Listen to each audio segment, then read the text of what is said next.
Okay, all right, I'll see you Tuesday. Oh no, what happened? Oh, that's terrible. Oh my God, just awful. Well, you give them my best. Okay, I gotta go. Stewie and I are headed out to the beach. Oh, I didn't tell you? He's learning to swim. Oh, I got him the cutest swim trunks at Kohl's. You've never been to Kohl's? Well, let me tell you about Kohl's. All right, well, you know the mall with the Chili's? It's across the street. Ah! Bonnie?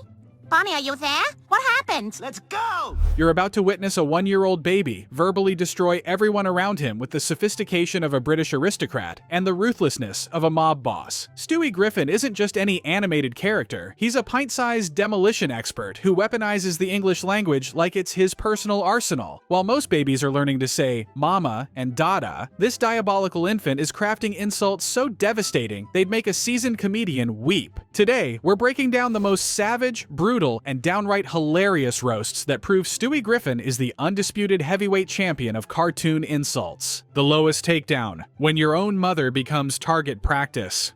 Launching. Oh my God, everyone strap yourselves in! Stewie, hold my hand! No, thank you. I prefer to die giving you the finger. Oh, good God, look at the fat man's underwear. Looks like a Jackson Pollock painting. Don't put that in with my things! Huh, what's this? You know, Stewie, Mommy doesn't usually read things out of Chris's pockets. She's more respectful than that. Well, whatever helps you sleep at night, bitch. Let's kick things off with the woman who brought Stewie into this world, and who he's been trying to destroy ever since. Lois Griffin, the family matriarch, gets absolutely no mercy from her youngest son. But here's where it gets twisted. These aren't your typical mommy's annoying complaints. These are calculated strikes designed to hit where it hurts most. In one of the show's most iconic moments, Stewie looks directly at Lois and delivers this verbal haymaker. "Damn you, vile woman! You've impeded my work since the day I escaped from your wretched womb." Damn you, vile woman! You've impeded my work since the day I escaped from your wretched womb. Notice the vocabulary choice here. Wretched womb isn't something you hear at your average family dinner. This baby is operating on a completely different level. Wait until you hear what he says about her age. When Peter returns home acting like a wild animal after surviving in the Canadian wilderness, Lois wonders aloud who threw out her sequin top. From off-screen, Stewie shouts without hesitation, "You're 43? Accept it." God, come on, get out of the trash. Who threw out my sequin top? You're 43. Accept it. The implication? She's too old to be dressing like she's in her 20s, and Stewie isn't afraid to announce it to the entire household. That's not just a roast, that's a public execution. But Stewie doesn't stop at age. During a diaper change scene, when Lois scolds him for having a dime in his diaper, Stewie fires back telling her to wipe it off and put it in your purse like the white trash hen she is. He then follows this up by pulling her hair and whispering something truly dark. "When I grow up, I'm never gonna call you. I'm gonna be busy with my job and my family. You'll be nothing to me." That's not just an insult. That's psychological warfare from someone who still wears diapers. When the family gets launched into space and Peter asks everyone to hold hands, Stewie responds with, "No, thank you. I prefer to die giving you the finger." Launching. Oh my God, everyone strap yourselves in! Stewie, hold my hand! No, thank you. I prefer to die giving you the finger. Even facing certain death, this baby chooses spite over family bonding. That's commitment to the roast game. Brian's Nightmare, the novel that became a punchline.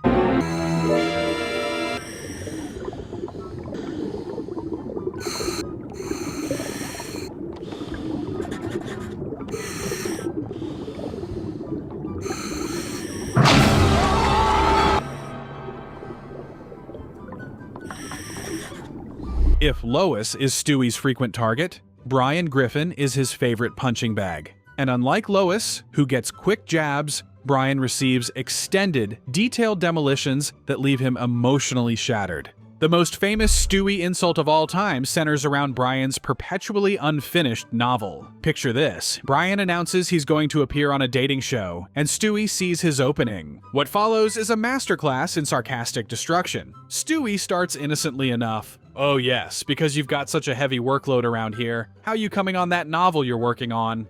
His voice drips with sarcasm as he continues. "Yeah, got a big stack of papers there. Got a nice little story you're working on there? Your big novel you've been working on for 3 years?" But he's just warming up. Stewie's voice gets progressively higher and more mocking as he breaks down the entire structure of storytelling. Got a little narrative, beginning, middle, and end. Some friends become enemies, some enemies become friends. At the end, your main character is richer for the experience. By the time he delivers the final line, yeah, no, you deserve some time off. Brian is completely destroyed without Stewie ever raising his voice to anger. Figure I got a few days of free booze and free food before they kick me off. I could use a vacation. Oh, yes, because you've got such a heavy workload around here. How you coming on that novel you're working on? Huh? Got a big stack of papers there? Got a nice little story you're working on there? A big novel you've been working on for 3 years? Huh? Got a compelling protagonist? Yeah? Got a obstacle for him to overcome? Huh? Little story brewing there? Working on that for quite some time, huh? Yeah, talking about that 3 years ago. Yeah? Been working on that the whole time? Nice little narrative, beginning, middle, and end. Some friends become enemies, some enemies become friends. Yeah? At the end, your main character is richer for the experience. Yeah?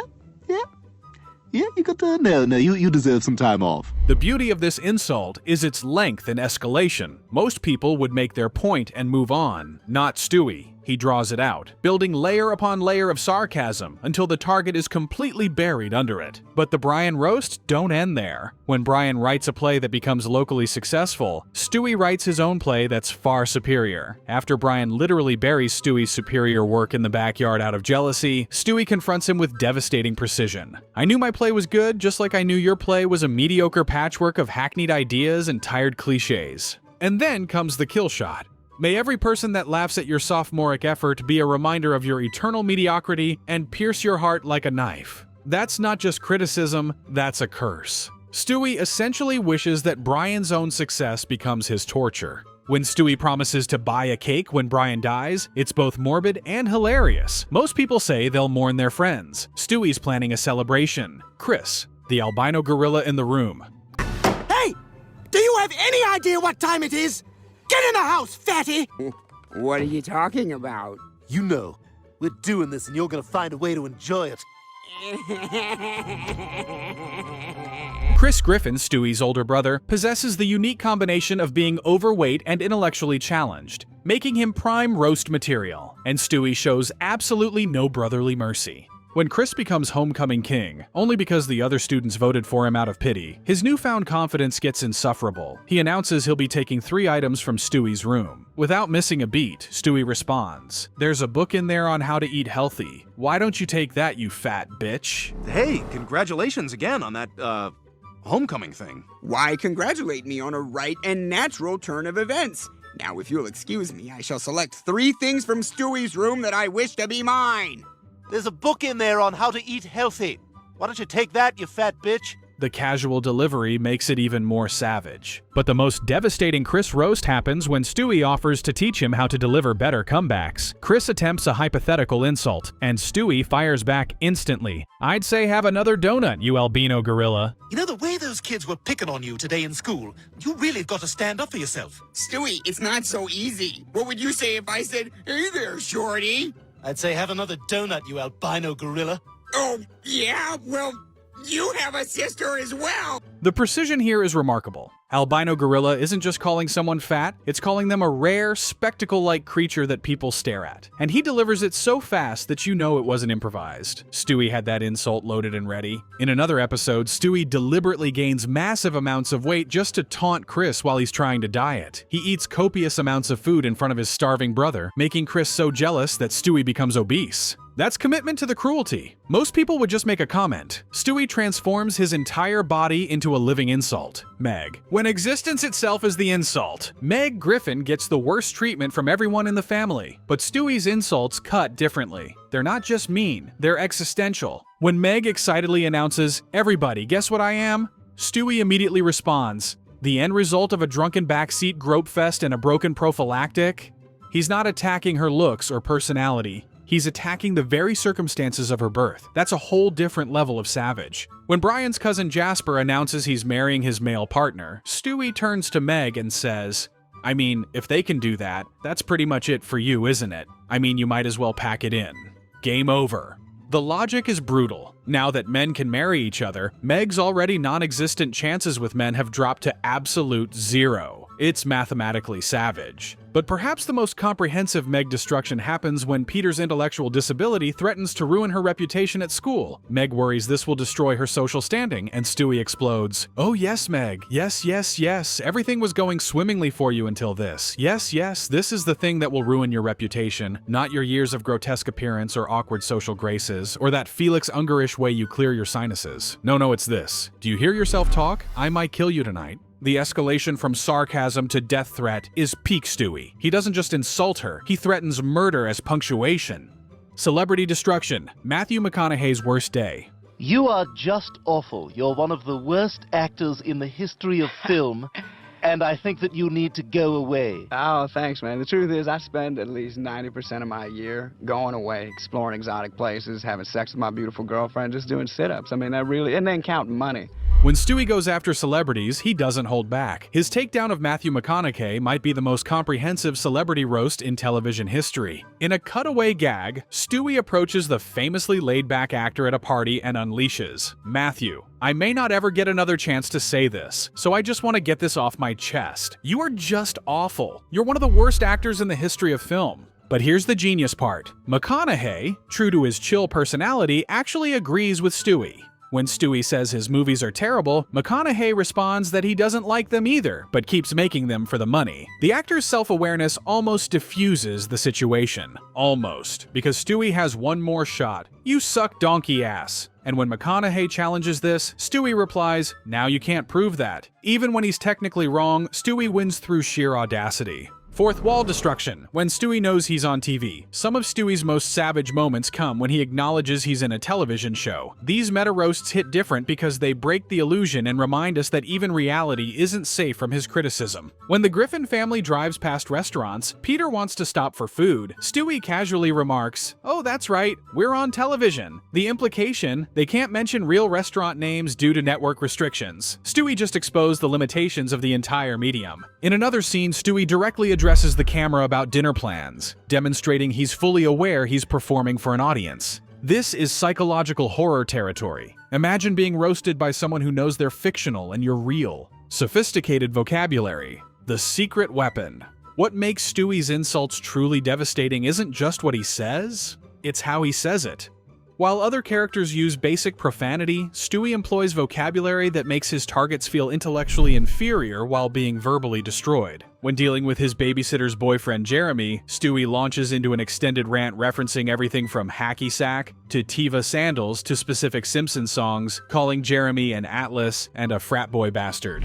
The references are so specific and rapid fire that the target can't even respond before the next insult lands. When telling a waiter about onions on his salad, Stewie threatens, "If there's one onion on that salad, you can forget the $1.80 tip you need to live." He's not just threatening to withhold a tip, he's pointing out the waiter's poverty and how little control he has over his financial situation. That's weaponized empathy. When approached by a concerned stranger at an airport who thinks he's too young to travel alone, Stewie fires back, "Aren't you a little old to be wearing braces?" The stranger was trying to help. Stewie chose violence. Aren't you a little young to be traveling alone? Aren't you a little old to be wearing braces? The ultimate roast, when Rupert's nicknames became weapons. The crown jewel of Stewie insults deserves its own category. When Brian tears up Stewie's beloved teddy bear Rupert, Stewie vows to scatter his ashes from a mountaintop. Brian offers to help, creating a multi-day hiking trip where their relationship completely breaks down. During the hike, Stewie reveals that Rupert had special nicknames for Brian, parody names of famous dogs. The list is devastating. Fat Lassie, Scooby Don't, Rin Tin Twink, Poopy Snoopy. Each one is a twist on a beloved dog character, transformed into an insult. The fact that these are supposedly coming from a stuffed bear makes them even more savage. Stewie's ventriloquism of insults gives him plausible deniability while delivering maximum damage. The final verdict. What makes Stewie Griffin the undisputed king of animated insults isn't just his vocabulary or his targets, it's his absolute commitment to the craft. He doesn't just insult people when he's angry, he insults them when he's calm, when he's helpful, even when he's being affectionate. Every insult is a reminder that sometimes the smallest package contains the most devastating weapon. And in Stewie's case, that weapon is the English language wielded with zero mercy and maximum prejudice.